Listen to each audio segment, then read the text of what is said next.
I am Lance, 32 years old, software engineer in Seattle. 4 years ago, I met Sarah in college, and we built what I thought was a perfect life together.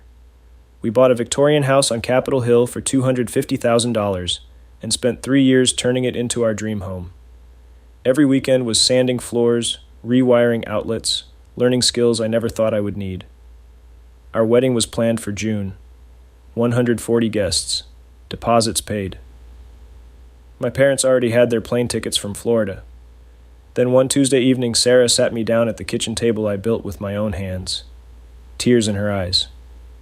She said she needed to be honest. I have been seeing someone else. Before I tell you how I made them both pay the price for thinking I would just roll over and take it, let me know you are here with me. Drop a comment telling me where you are watching from. Hit that like button and subscribe, because trust me, you will want to hear how this ends. The way karma came back around will restore your faith in justice. Sarah did not ease into it. She just laid it all out there while I sat across from her at that table. The one I spent 2 weekends building from reclaimed oak. She met someone named Derek at her gym 3 months ago. He is a personal trainer, 28 years old, drives a Mustang. It started as coffee after her morning workouts. Then it became more. I did not yell. I did not throw anything. I just sat there and asked questions. Methodical. Calm. Like I was debugging code at work. What does he do? Where does he live? How long has this been going on? Derek works at a gym in Belltown. He lives in a studio apartment somewhere in the city. They have been seeing each other since February. 3 months of lies while I was planning our future. Then Sarah said the words that would echo in my head for weeks. He makes me feel alive in ways you do not anymore. I let that sink in. Alive. As if our 4 years together had been some kind of death. As if renovating a house, building a life, planning a wedding, supporting her through grad school, while I worked 2 jobs was me killing her spirit. She kept talking. Said I had become too comfortable, too predictable, too boring. She wanted to explore this thing with Derek before committing to marriage. She actually suggested we open the relationship, or maybe postpone the wedding. See how things developed. I sat there looking at this woman I thought I knew. We met at the University of Washington during junior year. Graduated together. I helped her move into her first apartment. Held her hand through her thesis defense. When she got into grad school, I worked extra hours so she could focus on her studies. We found that rundown Victorian together, walked through it, holding hands, imagining our future in every room. For 3 years, I learned plumbing so we could update the bathrooms. Taught myself electrical work to rewire the kitchen. Spent countless weekends covered in sawdust and paint. Every single room in that house had our sweat in it. Our dreams in the walls. I proposed on the front porch I built myself. Down on one knee on wood I had sanded and stained. She cried and said yes. We sent deposits everywhere. $8,000 for the venue, $3,500 for the photographer, $12,000 for catering.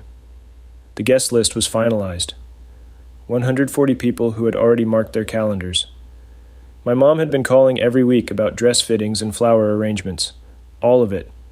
Every plan. Every dream. Every promise. And now she wanted to put it on hold so she could see where things went with a gym trainer named Derek. That first night, I did not give Sarah the reaction she expected. I think part of her wanted drama, wanted me to beg or fight or prove I cared enough to make a scene. Instead, I just asked her to leave for the night, or to go stay with your sister. Give me space to think. She looked almost relieved, like she expected worse. She packed a bag and left. I sat alone in that house. Our house. My house, technically. I had bought it before we got engaged, and the deed was only in my name. Something about that detail suddenly felt important. I did not drink, did not cry. I just started thinking, planning. The heartbreak was there somewhere underneath, but it got pushed down by something colder, something more focused. I pulled out our wedding contracts, read the fine print. Most had cancellation clauses. I would lose some deposits, but I could stop the bleeding before it got worse. I checked our finances. Separate bank accounts, thank God. We had talked about merging them after the wedding, but I had dragged my feet on that. Some instinct I did not even know I had.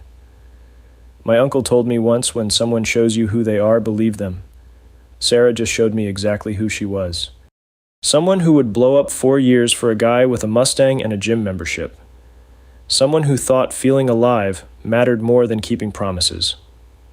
I decided right then that I would not fight for someone who did not want to be fought for. But I was not going to make it easy for her either. Sarah came back the next morning, walked in like she still lived there. I guess in her mind she did. She had been texting all night. I could see her phone lighting up every few minutes. Derek, probably. Making plans. Talking about their future while sitting in my house. She wanted to talk things through. Said she loved me, but needed freedom to discover herself. She actually suggested couples therapy. Like a therapist could fix the fact that she had been sleeping with someone else for 3 months. Then she laid out what she really wanted. She wanted to stay in the house. Keep planning the wedding. Just date Derek on the side. See how she felt. She called it exploring her options. I called it having her cake and eating it too. She cried. Said she was confused. Asked me to be patient. If I really loved her, I would understand. Classic manipulation. Turn her betrayal into my failure to be evolved enough. I told her I would think about it. That was all she needed to hear. She hugged me. Actually hugged me. Relieved. Like she had won. Like I was going to sit there and let her walk all over me while she figured out if Derek was worth throwing me away for. The moment she left for work, I made a call. Private investigator. Found one online with good reviews. Cost me $1,500. But I needed to know exactly who I was dealing with. 1 week. That is all it took. The investigator sent me a report that made my stomach turn. Derek had a history. 3 previous relationships where he overlapped women. Cheated on every single one. He was currently seeing someone else besides Sarah. A woman named Jessica, who also went to his gym. Turns out Derek was not even a certified personal trainer. He worked the front desk, checked people in, sold protein shakes. That was it. He had $12,000 in credit card debt. The Mustang he drove was leased, and he was 2 months behind on payments. His studio apartment was not even in Seattle proper. It was in Renton, a tiny place in a rundown complex. The investigator included photos. Derek and Sarah at a cheap motel near the airport in SeaTac. Different days, same motel. Then photos of Derek and Jessica. Same motel. Different rooms. Sometimes on the same nights. I looked at those photos and felt something shift inside me. The heartbreak was still there, but it was buried under disgust. This was who Sarah threw away 4 years for. A broke front desk worker who could not even afford his car payment. A serial cheater bouncing between cheap motel rooms with multiple women. 2 weeks after Sarah's confession, she insisted we go to her friend Amanda's dinner party. Said we needed to appear normal while we worked things out. I agreed. I had my own reasons for going. Saturday night.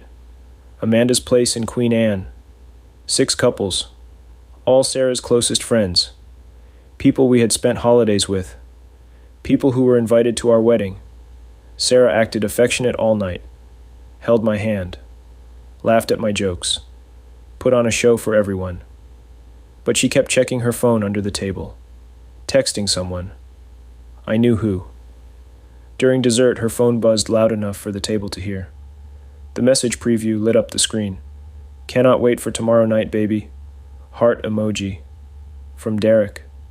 Amanda saw it. Her eyes flicked from the phone to Sarah to me. Pity written all over her face. Sarah grabbed the phone fast, but the damage was done. I excused myself to the bathroom. Stood there looking at myself in the mirror. Decided it ended tonight. Right here. No more pretending. I walked back to the table and stood up. Everyone went quiet. I said I needed to share something with all of them. Sarah's face went completely white. She knew. I kept my voice calm, even. Sarah and I will not be getting married in June. Sarah tried to cut me off. Lance, not here, please. I continued. Because Sarah has been having an affair for 3 months. You could hear a pin drop. Nobody moved. Sarah started crying. Called me cruel. Said I was embarrassing her. Amanda asked if it was true. Sarah admitted it through tears. Tried to explain about needing to feel alive. Used that same phrase. Her friend Kelly, who had been her maid of honor, just stared at her. That is the most selfish thing I have ever heard. Sarah ran out. Left her purse. Left her coat. Just ran. Her friends sat there stunned. I stayed calm. Answered their questions. Told them I was handling it. Then I left with my dignity intact, while they sat there processing what kind of person Sarah really was. Monday morning, I called a real estate agent. Listed the house for $495,000. The market in Seattle was hot. The agent said it would sell fast. All the renovations I did had added serious value. I spent that day making calls. Canceled the wedding venue. Lost the $8,000 deposit, but it stopped me from losing more. Canceled the catering, the photographer, the florist. Saved $20,000 in payments that had not gone out yet. I sent an email to all 140 wedding guests. Simple and direct. The wedding is canceled due to irreconcilable differences. I kept it classy. Did not trash Sarah beyond what I had already said at the dinner party. Let people draw their own conclusions. Then I changed the locks on the house. Completely legal since I was the sole owner. Sarah had moved out voluntarily when she went to her sister's place that first night. She had no legal claim to the property. My phone started blowing up. Sarah texting, calling, panicking. What are you doing? You cannot do this. We need to talk. I waited until she had sent about 15 messages. Then I replied, moving forward. You wanted to feel alive. Go live. She showed up at the house that afternoon. Tried her key. It did not work. She pounded on the door. I watched from the upstairs window. Did not answer. She stood there for 20 minutes before finally leaving. The calls kept coming. 23 times in one day. Finally, I picked up. She was hysterical. Where will I live? What am I supposed to do? I kept my voice level. You are 30 years old with a master's degree. Figure it out. She threatened to sue me. Said she would tell everyone I threw her out. I almost laughed. The house is in my name only. You have no legal claim. You moved out voluntarily, and I already told everyone the truth at Amanda's party. They are on my side. Silence on the other end. Then she shifted tactics. Started begging. Maybe we could work this out. Go to therapy. Start over. I asked her one question. Are you still seeing Derek Long? Pause. Then it is complicated. That is all I needed to hear. Goodbye, Sarah. I hung up. Blocked her number. Blocked her on every social media platform. Cut her out completely. The house got 3 offers the first weekend it was listed. I took the all-cash offer. $510,000. After paying off the mortgage, I walked away with $260,000 in profit. The closing was scheduled for 3 weeks out. I used those 3 weeks to plan my exit from Seattle. I had been thinking about relocating anyway. The tech scene was burning me out. Too many startups, too much pressure. I had standing job offers from companies in Austin, Denver, and Portland. I chose Austin. Fresh start, lower cost of living, better weather, no memories. I accepted a position at a software company for $20,000 more than I was currently making. Started looking at apartments online. Found a modern place downtown. Clean. Simple. Nothing like the Victorian I was leaving behind. I packed only what mattered. Clothes, laptop, my grandfather's woodworking tools. Everything else I sold or donated. The furniture Sarah and I picked out together. The kitchen table I built. The bed frame, all of it. I did not want reminders. In the final week before closing, Sarah sent an email. She had gotten my new email address from someone, probably one of her friends, who felt sorry for her. She begged to meet. Said she had ended things with Derek. Wanted closure. I thought about ignoring it. But something made me agree. Maybe I needed closure too. I told her I would meet her at the Starbucks on Pike Street. Public place. Neutral ground. One time. That was it. She was already there when I arrived, sitting in the corner. She looked terrible. Hair unwashed. Dark circles under her eyes. She had gained weight. The gym sessions with Derek must have stopped. She apologized immediately. Said she made a horrible mistake. That she had been stupid and selfish. Asked if there was any chance for us. I asked her why she ended it with Derek. She hesitated. I could see her weighing how much to tell me. Then she just said it. He gave me chlamydia. I sat back in my chair, processed that. She kept talking. Derek had been sleeping with multiple women. She found out when she started having symptoms. Had to go to the doctor. Get tested. Get treated. Humiliating. When she confronted Derek about it, he ghosted her. Blocked her number. Disappeared. So now here she was. No house. No wedding. No Derek. And a medical problem she would have to disclose to future partners. She looked at me with red eyes. I know I do not deserve it, but can we try again? I felt nothing. Not anger. Not satisfaction. Not even pity. Just nothing. A complete absence of feeling. I told her the truth. Sarah, I spent 4 years building a life with you. You threw it away for a guy who works a gym front desk and gave you an STD. I am not angry anymore. I am just done. I stood up, dropped a $5 bill on the table for my coffee. I am moving to Austin on Friday. The house closes Thursday. I hope you figure out what you are actually looking for. I walked out. Sarah sat there crying. I did not look back. Did not feel bad. Just walked to my car and drove away. I arrived in Austin in late May. The heat hit me the second I stepped out of the airport. Dry, intense, completely different from Seattle's rain. I liked it immediately. My apartment was in downtown Austin. Modern building, floor-to-ceiling windows. Nothing like the Victorian. That was the point. I wanted no comparisons, no memories, just something new. The job was challenging in a good way. Different problems to solve, different team dynamics. I threw myself into it, made friends with my coworkers, started going to a rock climbing gym after work, joined a hiking group on weekends. Texas took some adjustment. The heat, the barbecue, the way people said hello to strangers. But I adapted, started enjoying it, discovered I liked cooking, took classes at Central Market on Saturday mornings, learned to make proper brisket, tried my hand at baking bread. My old college friend Marcus lived in Austin. We had lost touch over the years, but I reached out when I moved.